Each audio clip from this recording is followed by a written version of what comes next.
how to change app icons on Android.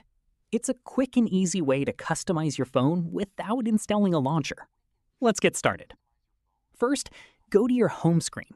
Then tap and hold on an empty area until the home screen editing options appear.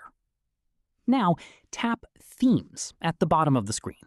This will open the Galaxy Theme Store. Next, tap the Icons tab to browse different icon packs. You'll find both free and paid Samsung icon packs. If you're looking for free options, tap All, then choose Free to filter the results. Browse through the available icon packs and select the one you like. Once you've chosen an icon pack, tap Download and wait for it to finish downloading.